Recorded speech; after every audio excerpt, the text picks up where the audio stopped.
네, 안녕하세요. 인하대학교 최윤지입니다. 네, 우선 이렇게 국어학회와 한국언어유형론학회 공동학술대회에서 공동 토론회 발표를 할 기회를 주신 데 대해서 깊이 이제 감사의 말씀을 드립니다. 저는 언어유형론과 한국어 연구의 발전적 상관관계 중에서도 정보구조 영역에 대해서 그 현황을 살펴보고 전망을 하는 발표를 하겠습니다. 사실 어떤 내용을 해야 할지 정말 고민을 많이 했는데, 사실 올해 다른 학회에서도 정보구조 기획 발표가 있었고, 거기서 이제 많은 선생님들께서 정보구조의 기본 개념이나 내용적인 측면을 많이 이제 논의를 하신 바가 있습니다. 그래서 저는 좀 겹치지 않게 오늘 발표에서는 연구 방법론 위주로 여러 언어들에 대한 정보구조 연구에서 어떻게 연구 방법론적인 논의가 있었는지를 살펴보겠습니다. 네, 그럼 발표를 시작하도록 하겠습니다. 네, 우선 정보구조란 의사소통에서 화자가 발화를 통해 전달하려는 정보가 청자에게 새로운 것인지 주어져 있는 것인지에 대한 화자의 가정을 반영하는 언어적 양상입니다. 이는 의사소통을 공통 기반의 지속적 변화로 보는 관점이라고 할 수 있습니다. 사람들이 말을 할 때 공유하고 있는 어떤 정보의 집합이 있고, 이것이 말을 하면서 계속 업데이트되고 변화를 하게 되는데, 문장에서 이렇게 서로 공유하고 알고 있고 주어져 있는 즉 구정보에 해당하는 부분과 그렇지 않고 신정보에 대응하는 부분이 뭔가 언어 형식적으로 다르게 나타나는 그 양상을 포착하고 설명하고자 하는 것이 정보구조 논의라고 할 수 있습니다. 이와 같이 정보구조는 화청자가 주고받는 발화의 정보적 가치에 대한 것이기 때문에 당연히 이제 어떤 한 문장만이 아니라 둘러싼 맥락이 매우 중요하게 작용하고, 따라서 추상적 문장이 아니라 실제로 발화되고 맥락을 가진 문장을 다루게 됩니다. 그런데 이제 이전 시기에는 무맥락 혹은 가상의 단순한 문장을 이용한 경우가 많았습니다. 예를 들면 뭐 너무나 유명한 이 구로다의 일본어 첨사 가와 와에 대한 차이 연구를 보면 주로 다룬 문장이 이런 개가 달리고 있다, 개는 달리고 있다, 이런 매우 단순한 문장쌍입니다. 정보구조에서 말뭉치에 기반한 초기 연구 사례를 소개를 하자면 이 1980년 체이프의 배 이야기, 이 말뭉치를 들 수 있습니다. 이게 말뭉치 이름이기도 하고 이를 바탕으로 나온 논문들을 묶은 단행본 제목이기도 한데요. 1975년 UC 버클리에서 만든 6분짜리 무성 영화를 바탕으로 합니다. 지금도 유튜브에서 검색하면 이제 볼 수가 있어요. 한 남자가 이제 배를 따고 있는데 어떤 소년이 지나가다가 배를 훔치고 막 가다 넘어지고 뭐 이런 무성 영화입니다.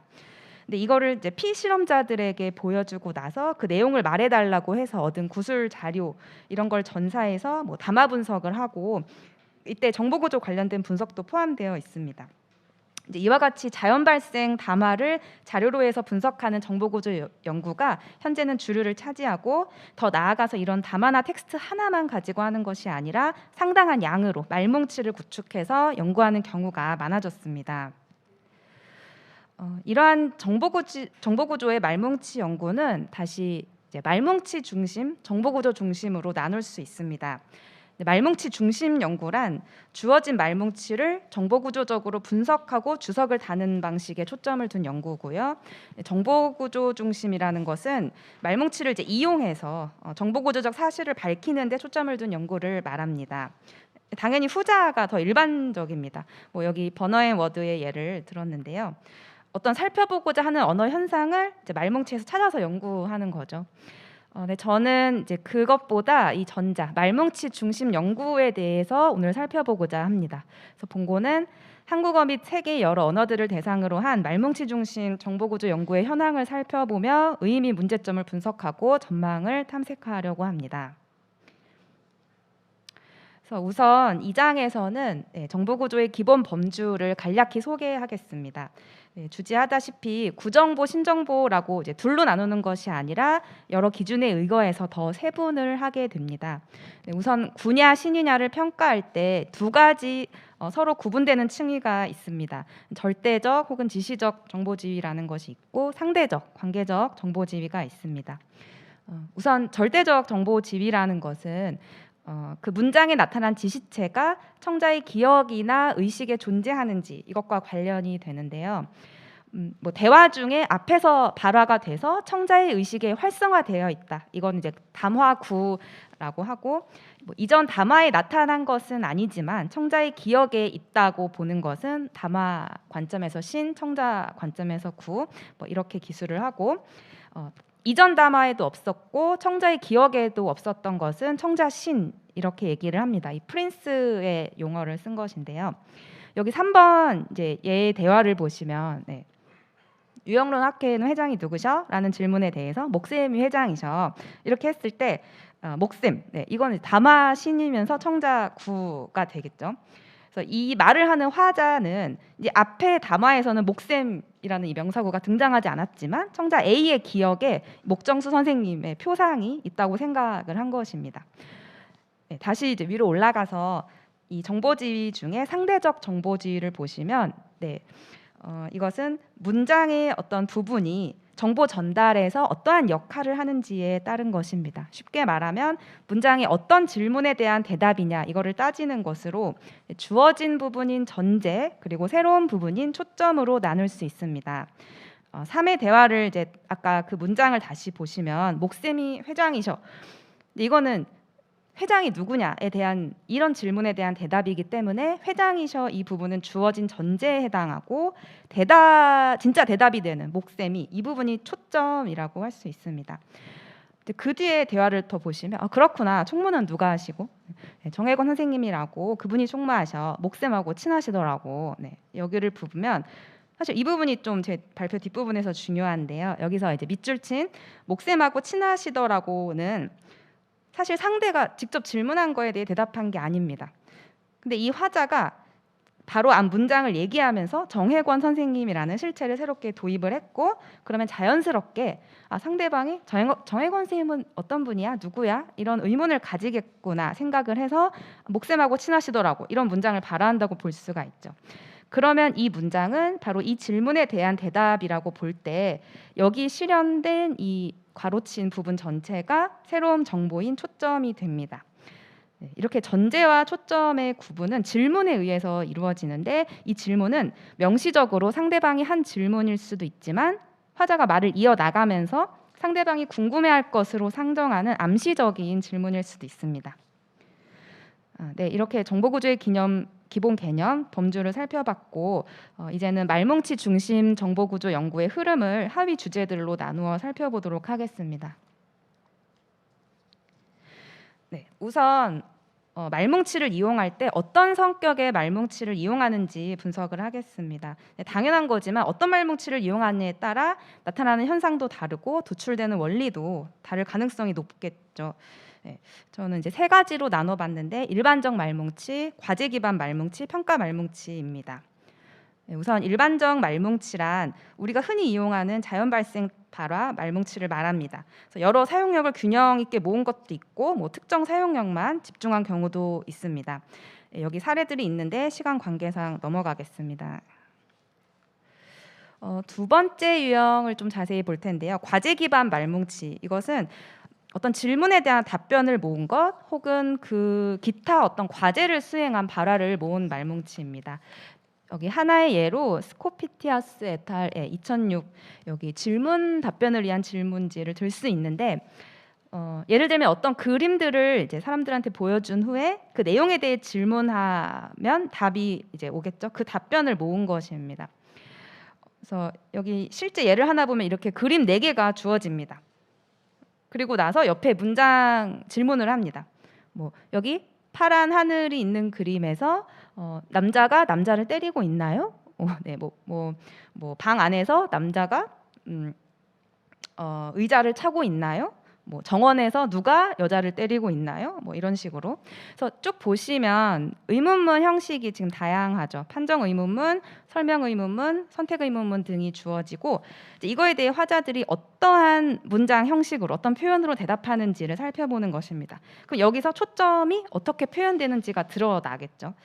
첫 번째 그림을 보면 남자가 남자를 때리고 있나요? 그러면 아니요, 여자가 남자를 때리고 있어요. 뭐 이런 식으로 대답을 할 테고, 그러면 초점인 여자가 이 부분이 초점이 아닐 때와 어떻게 뭐 다르게 표현되는지 이런 거를 살펴볼 수 있을 텐데 이런 연구를 그 스코피티아스 앤 펜슬로 2010 여기에서 뭐 조지아어, 헝가리어, 미국 영어, 퀘벡 프랑스어 등 여러 언어들을 대상으로 수행해서 분석했다고 합니다. 네. 또 다른 과제 기반 말뭉치로 독해 이해 질문 답변 말뭉치라는 게 있는데 이건 6장에서 좀 더 보도록 하고요. 이 두 번째 제가 쓴 패기호 2006을 보겠습니다. 이제 방금 제가 앞에서 소개한 게 질문에 대한 답을 그 문장을 모아서 분석하는 거였는데 여기에서는 조금 더 긴 발화를 유도하는 그런 과제를 이용합니다. 뭐 도형 그림 설명하기, 지도에서 길 설명하기 이런 거를 통해서 덴마크어 정보 구조를 연구한 것인데요. 예를 들어 뭐 지도 과제라는 것은 우리 뭐 한국어 교육이나 이런 데서 흔히 보는 정보차 활동 같은 건데요. 두 사람이 이제 지도를 가지고 여기 보시면 한 사람 지도에만 길이 그려져 있고 다른 데는 길이 없습니다. 이 두 사람이 대화를 통해 협동해서 이 길을 그려내는 그런 과제입니다. 그러니까 발화를 통해 질문 답변을 할 테고 그러면 정보구조 연구에 활용하기 적절하겠죠. 네, 다음으로 평가 말뭉치라는 것은 어떤 실험에서 주어진 발화의 수용성을 평가하고 그 결과를 모은 말뭉치를 말합니다. 이제 말뭉치를 자연 발생 발화의 모음으로만 보면 사실 엄밀히 말하면 말뭉치라고 하기 어려울 수도 있지만 넓은 의미에서 포함을 시켰습니다. 이제 한국어에서 이한정 선생님이 이런 실험을 통한 정보구조 연구를 많이 하셨는데 여기 소개한 2011년 논문은 을르의 실현, 비실현이 초점의 종류와 가지는 상관관계를 살펴본 것입니다. 그래서 뭐 4번을 보시면 짧은 대화를 제시하고 각각의 환경에서 을르이 있는 게 더 적절하냐 없는 게 더 적절하냐 이걸 판단하게 해서 결과를 종합한 것입니다. 네. 그래서 지금까지 본 이런 여러 종류의 말뭉치의 장단점을 좀 살펴보겠습니다. 우선 일반 말뭉치는 여기서 얻은 결과를 일반화하기 수월하다는 장점이 있지만 연구 대상에 적절한 자료를 얻는 것이 쉽지 않다는 단점이 있겠습니다. 그리고 짧은 질문 답변, 평가 말뭉치의 경우에는 정보구조 관련 요인들을 쉽게 통제할 수 있지만 또 그 결과를 비제약적인 언어 사용에까지 일반화하기는 어렵지 않나 합니다. 저는 이 세 번째 비교적 긴 답변으로 이루어지는 과제 기반 말뭉치 이제 앞에서 본 지도 과제 같은 그런 경우가 단점은 좀 보완하면서 장점은 극대화할 수 있지 않나 생각을 했습니다. 그러니까 발화 내용은 어느 정도 한정을 시키면서도 또 자연스러운 언어 표현이 다양하게 나타날 수 있기 때문입니다. 이제 4장에서는 어떤 분석 방식을 쓴 것이냐 이거를 살펴볼 텐데 네, 뭐 잘 아시겠지만 양적 분석, 질적 분석이 있고 양적 분석 방식도 다양하죠. 여기 발표문에서는 양적 분석을 할 때 상대성을 고려해야 된다는 얘기를 했는데 좀 당연한 것이기도 하고 시간이 조금 부족해서 이 부분은 좀 넘어가겠습니다. 이제 5장에서는 연구 대상에 초점을 맞춰서 그간 말뭉치 중심 정보구조 연구에서 다룬 대상의 문제를 살펴보겠습니다. 연구 대상은 형식 범주와 의미 범주로 나눌 수 있을 텐데요. 형식 범주는 예컨대 지시대명사, 한정명사구, 어순, 분열문 이런 거를 태깅하고 분석하는 것으로 상대적으로 그래도 좀 쉽습니다. 의미 범주는 뭐 예상하시겠지만 좀 더 어렵겠죠. 뭐 담하고 지시체, 화제, 초점 뭐 이런 정보 지위 자체를 태깅하고 분석하는 것은 조금 어렵습니다. 그래서 저는 이 의미 범주 태깅에 대해서 여러 언어에서 이런 것이 어떻게 수행되어 왔는지, 어떤 문제가 있는지를 살펴보고자 합니다. 네, 우선 제가 앞서 나눈 두 가지 정보 지위 중에서 절대적인 그 지시적인 정보 지위 태깅을 보겠습니다. 이제 앞에서 얘기했지만 이거는 문장에 나타난 명사구에 대해서 그 지시체가 청자의 지식과 의식에 존재하는지 이 여부와 관련되는 정보 지위입니다. 그래서 뭐 다양한 거를 소개할 수 있는데 여기 디퍼 등등 2007 이 연구가 유형론적으로 다양한 언어들에 공통적으로 적용할 수 있는 정보구조 태깅 지침을 제시한 것으로 매우 주목이 돼서 이제 소개를 해드리자면 그 독일의 포츠담 대학교하고 humboldt 대학교 등등으로 이루어진 좀 대규모 프로젝트였습니다. 여기서 절대적 정보지위도 다르고 상대적 정보지위도 다 다르고 여기 18개 언어 말뭉치를 이용해서 하고 있는데요. 이 중에 절대적 정보지위는 제가 앞에서 말씀드린 담하구, 담하신, 청자구, 청자신 이 단계에 이제 거의 대응되는 given, accessible, new 이런 세 단계를 이용해서 이거를 태깅을 하고 있습니다. 또 각각을 또 세분하기도 합니다. 근데 이 태깅하는 작업자들이 일정한 분석 지침을 가지고 일정한 말뭉치에서 그 문장들에 나타난 지시체들의 이 세 가지 정보지위 중 하나를 이렇게 태깅을 했는데 작업자 두 사람 간의 태깅 결과 일치도를 이제 보시면 사용력에 따라 좀 다르긴 하지만 0.6에서 0.8 정도의 카파 값이라고 하였습니다. 이 카파 값은 0에서 1 사이인데 0.8 이상이면 굉장히 신뢰도가 높고 0.67에서 0.8 사이면 잠정적인 결론 정도라고 이제 하고 있는데요. 이거에 따르면 이 수준은 그렇게 높은 값은 아니지만 어느 정도의 괜찮은 일치율이라고 할 수 있겠습니다. 그 다음에 또 다른 예로 최근에 일본어를 대상으로 한 나카가와 이천 이 논의가 있는데 이건 조금 생략하도록 하겠습니다. 네, 이러한 절대적 정보지위의 태깅은 그 신구성의 각 단계가 그러니까 new냐, 뭐 accessible이냐, given이냐 이게 과연 이제 실제 말뭉치 자료에서 잘 나뉘어서 태깅될 수 있는 것인가 하는 문제가 자연스럽게 제기가 될 수 있습니다. 예를 하나를 들어서 여기 6번을 보시면 Peter went shopping with Maria. They bought many flowers. 이제 이러면 they를 태깅을 어떻게 할 것이냐 이 문제에 대해서 they가 사실 앞에 나온 피터하고 마리아의 결합이죠. 근데 they 자체가 사실은 이 단일한 명사구로 나오진 않았잖아요. 그래서 이거를 이 they의 정보지위를 old로 볼 것이냐, accessible로 볼 것이냐 이제 이런 질문이 생기고 이에 대해서 논의마다 지침이 좀 다르고 다른 답을 내놓습니다. 이러한 애매한 경우들의 태깅을 어떻게 처리할 것인가 하는 실제적인 문제가 있습니다.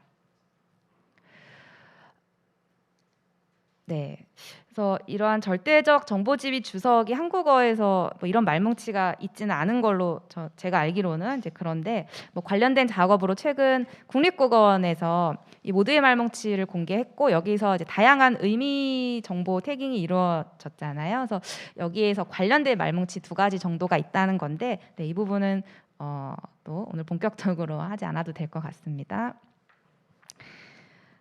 다음으로 이제 5.2절에서는 상대적 정보지위, 특히 전제와 초점을 태깅한 사례들을 살펴보고 문제점을 짚어보겠습니다. 여러 사례가 있지만 제가 아까 특히 주목한다고 했던 디퍼 et al. 2007 다양한 언어들의 정보구조 태깅 지침을 제안한 이 연구를 보겠습니다.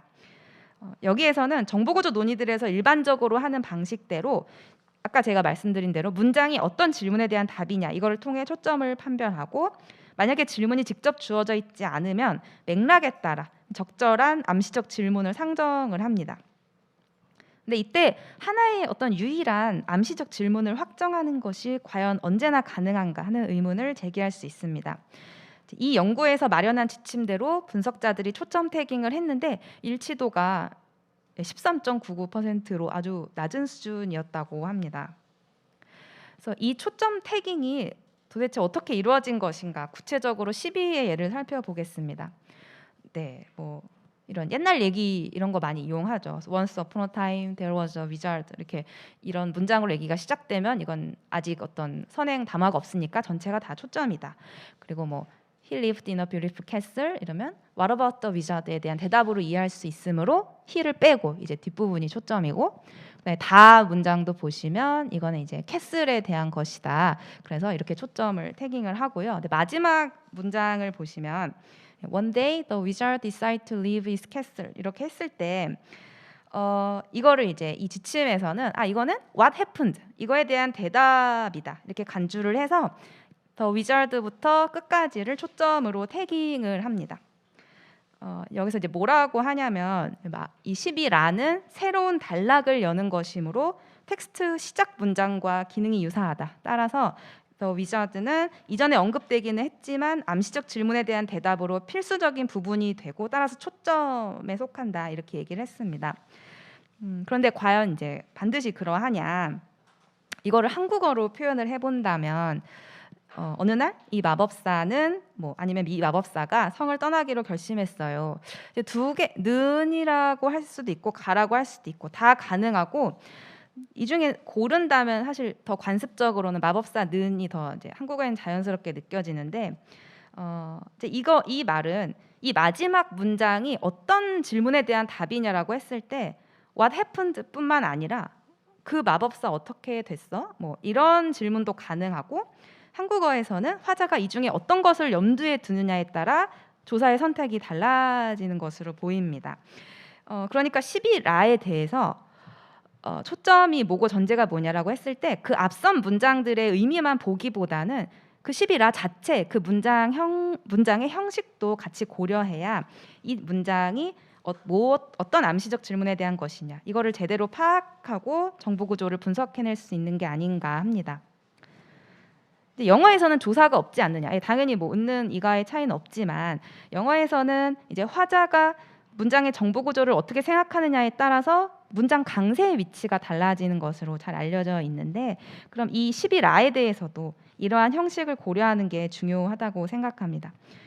사실 이렇게 정보 구조가 당연히 이제 순전히 어떤 맥락의 의미만으로 결정되는 게 아니라 언어 형식과 깊이 관련된다는 것은 너무 당연하고, 이 논의에서 이걸 모르는 건 아닌데요. 이제 여기서는 이 논의에서는 언어 형식을 배제하고 의미만으로 정보 구조를 분석했는데, 이거는 이들이 범언어적으로 일관되게 적용 가능한 정보 구조 태깅 지침을 마련하고자 했기 때문입니다.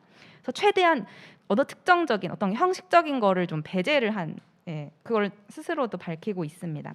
제 생각으로는 정보구조 태깅 지침의 일반적 원리는 이렇게 의미적으로 기술할 수 있지만 구체적 지침들로 들어가면 개별 언어의 형식적 차원을 당연히 고려할 수밖에 없지 않나, 이런 생각을 했습니다. 네, 그래서 또 초점 전제 판별을 다루는 다른 논의들에 대해서는 시간 관계상 생략을 하고요. 그래서 이 초점 판별에서 이 암시적 질문을 설정하는 것과 관련된 문제에 집중해서 보도록 하겠습니다. 이제 앞서 말씀드렸듯이 명시적 질문이 없는 자연 발생 그런 발화에서도 문장이 어떤 가상의 암시적 질문에 대한 답이다, 이런 관점에서 문장의 정보 구조를 평가하는 것이 일반적입니다. 여기서 QUD라는 것은 Question Under Discussion의 약자로 명시적 질문과 암시적 질문을 다 포괄하는 개념입니다. 근데 이런 어떤 문장이 뭐에 대한 답이냐, 이제 그 질문이 이제 QUD죠. 근데 이게 잘 드러나는 환경도 있지만 사실 대부분은 그렇지 않다는 문제가 있습니다. 예컨대 15번은 이런 암시적 질문을 좀 확실하게 알 수 있는 경우입니다. 15가만 보시면 너 배 아파서 그러는 거지? 이제 이거에 대해 배가 아픈 게 아니라 억울해서 그런다. 여기서 이제 분명하죠. 억울해서가 초점이라는 것이 이제 분명합니다. 15나도 마찬가지고요. 근데 뒤에 16은 이제 이게 잘 안 되는 경우를 예를 들은 건데, 이제 가를 보시면 차 두고 왔지? 스쿠터 타고 왔어. 여기서 이제 희중은 병원의 질문에 대해 직접 답한 게 아니고요. 잘 보시면 이 명시적 질문과 관련된 조금 다른 질문에 대해 대답을 하고 있습니다. 근데 그래서 이 대답의 QUD가 정확히 무엇이냐에 따라서 이 대답 문장의 초점 전제 구조를 다르게 파악할 수 있습니다. 만약에 뭐 타고 왔어에 대한 답으로 이해한다면 뭐에 해당하는 스쿠터만이 초점이지만 어떻게 왔어에 대한 답으로 이해한다면 스쿠터 타고까지가 초점이 됩니다. 그 16나도 비슷한 문제가 있습니다.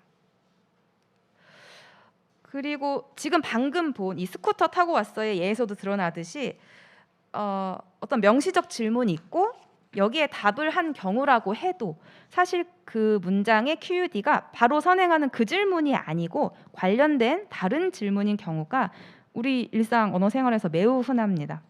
이는 정보 구조가 어떤 주어진 문맥만으로 결정되는 게 아니라 화자의 능동적 해석과 결정이 중요하다는 것을 잘 보여주고, 이는 그간의 어코모데이션과 같은 기제로도 설명이 되어 왔습니다. 여기 18의 예 중에 이제 18번의 예를 보시면 롤의 콘서트 어땠어? 이제 이거에 대해 직접 답을 하는 건 좋았다, 나빴다, 이제 이게 끝인데 사실 그렇게 대답하는 게 아니라 밴드는 어땠고 청중은 어땠고 이런 식으로 주어진 질문을 쪼개서 하위 질문을 상정해서 대답을 하고 있죠. 그래서 이런 화자의 선택으로서의 QUD가 어떻게 나타나는지 하는 이 흥미로운 주제에 대해 많은 연구를 하고 있고, 이제 이를 통해서 보다 좀 실제적인 언어 현상을 다루고 설명하는 노력을 많이 하고 있습니다. 그런데 이제 앞서 많은 연구들에서 이런 태깅 작업, 말뭉치 태깅 작업이 매우 어렵다는 것을 볼 수 있었듯이, 저는 이것이 말뭉치 기반 연구에서 과연 남김없이 그리고 일관되게 다 이루어질 수 있는 것인가에 대해 회의를 가지고 있습니다. 그러니까 근본적인 정보 구조의 가정, 그러니까 화자가 청자의 지식이나 관심 상태에 기반해서 발화를 구조화하고 형체화한다는 가정은 그럴 법한 것이지만, 이것이 언제나 문장 형식에 명세되는 것은 아니라는 점을 인식해야 한다. 그리고 이제 그렇다면 어떤 환경에서 이게 더 분명하게 명세되며 어떤 환경에선 그렇지 않은가, 이거를 언어 개별적으로, 사용력 개별적으로 이렇게 살펴보는 연구를 해야 하지 않나, 네, 이런 생각을 하고 있습니다. 그래서 사실 방금 드린 말씀이 사실 제 오늘 발표의 핵심이고, 이 6장의 내용도 그렇게 요약할 수 있을 것 같습니다. 그래서 말뭉치의 정보 구조를 태깅하는 연구의 앞으로의 전망이라고는 했는데 너무 거창한 것 같고, 저의 단견을 간략히 말씀드리는 것으로 발표를 마무리하겠습니다. 말뭉치 유형과 관련해서는 앞서 얘기한 것처럼 과제 기반 말뭉치를 활용해 볼 필요가 있다, 이런 걸 제안하고 싶고, 사실 뭐 제안이라기보다는 제가 해야겠다는 다짐이기도 합니다. 그리고 어떤 목적 없이 말뭉치를 만드는 것보다는 활용 목적에 맞추어 정보구조 조성 말뭉치를 구축하는 것이 효율적일 수 있다고 생각을 하고요. 말뭉치에서 문장에서 초점을 태깅하는 작업을 자동 의미 평가에 활용한 사례가 있습니다. 뭐 발표문을 보시면 아실 수 있을 것 같고, 그다음에 연구 대상과 관련해서는 앞에서 밝혔듯이 의미 범주의 경우에 말뭉치 문장들을 남김없이 태깅하는 것은 좀 불가능할 뿐만 아니라 가능하게 하고자 한다고 해도 그게 유의미한지 회의적이다. 그래서 이런 한계를 인정하고 제한적인 관점에서 연구를 설계, 수행할 필요가 있다고 봅니다. 그래서 통제된 발화 말뭉치에 기반한 연구, 뭐 특정 현상의 발굴에 초점을 맞춘 연구, 이런 여러 접근을 생각해 볼 수 있겠습니다. 네, 이상으로 말뭉치를 정보구조적으로 분석하고 주석을 다는 방식에 초점을 둔 여러 언어들에서의 선행 연구를 검토하고 의의와 한계를 살펴보았습니다. 네, 귀중한 시간을 내서 발표를 들어주셔서 감사드립니다.